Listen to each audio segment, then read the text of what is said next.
అనంత్ గారు మీరు చెప్పండి. అంటే నవగ్రహ దోషాలు అంటే ఏమిటి వారు వివరించారు కదా. అయితే శుభగ్రహాలు అంటూ ఉన్నాయి అని కూడా చెప్పారు కదా. ఒక్కొక్క దాని గురించి చెప్పండి. ఎన్ని మనకు శుభగ్రహాలు ఉన్నాయి? ఒక రకంగా చెప్పుకోవాలనుకుంటే అన్ని శుభగ్రహాలేనండి.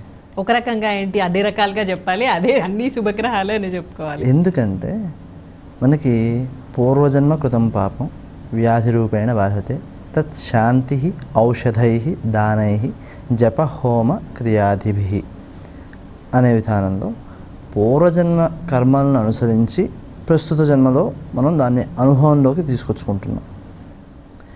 ఎటువంటి అనుభవాలు రావాలి అనేది మన చేతుల్లో ఉన్నది కాదు. మనం గత జన్మలో చేసినప్పుడు అప్పుడు మన చేతుల్లో ఉన్నది. మంచి పని చేస్తే ఇప్పుడు బాగుండేది, ఇప్పుడు మన చేతుల్లో లేదు. ఏ ప్రభావం ప్రత్యక్షంగా గ్రహం నుంచి వస్తుందో అది మన చేతుల్లో లేదు. మన చేతుల్లో ఉన్నది ఏమిటి అంటే పరిహారం చేసుకోవడం ఒకటే. ఈ గ్రహాలు శుభము అశుభము అనే విభజన మనం చేసేటప్పుడు చేయవలసింది గ్రహ విభజన కాదు, గ్రహము యొక్క ఫలితము యొక్క విభజన. అంటే గ్రహము శుభ ఫలితాన్ని ఇస్తుంది, పాప ఫలితాన్ని ఇస్తుంది. ఆ పాప ఫలితం ఎప్పుడు ఇస్తోంది అంటే అశుభ స్థానాల్లో ఇస్తోంది అని చెప్పాలి. అశుభ స్థానాల్లో ఉన్నప్పుడు అశుభ ఫలితాన్ని ఇస్తున్నప్పుడు, శుభస్థానంలో ఉన్నప్పుడు శుభ ఫలితాన్ని ఇస్తున్నప్పుడు దాన్ని పాపం అని ఎందుకంటాము?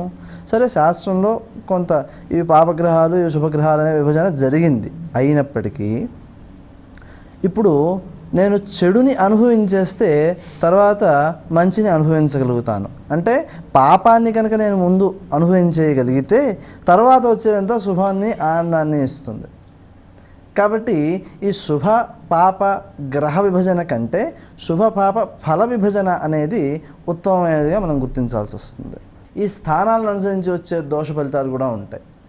ఇప్పుడు ఒక గురుడు ఉన్నాడు, శుభుడుగా చెబుతాము, కానీ అష్టమంలోకి వెళ్తే ఆ శుభత్వాన్ని కొంత కోల్పోతాడు.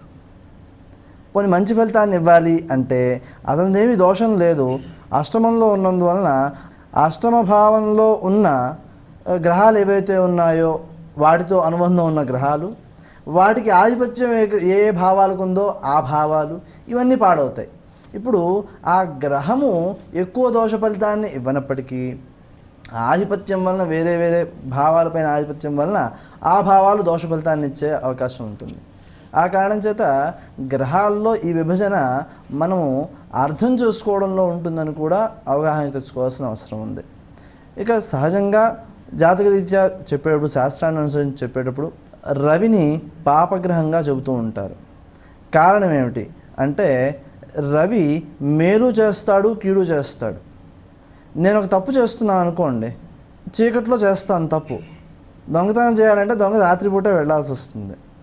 ఆ సమయానికి ఏ లైటో వేశారనుకోండి దొరికిపోతాడు. ఇప్పుడు వాడికి దెబ్బలు పడతాయి.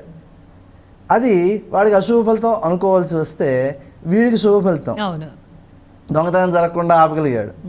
ఇప్పుడు ఆ పాప ఫలితము అనేది మనం చెప్పుకుంటున్నామో ఆ పాప ఫలితం అనేది మన మేలు కోసం ఇచ్చేది అని అర్థం చేసుకోవాలి. అంటే ఉన్న 9 గ్రహాల్లోనూ శుభగ్రహాలు గతంలో చేసుకున్న పుణ్యాన్ని అనుభవింపజేస్తాయి, పాపగ్రహాలు గతంలో చేసిన పాపాన్ని అనుభవింపజేస్తాయి.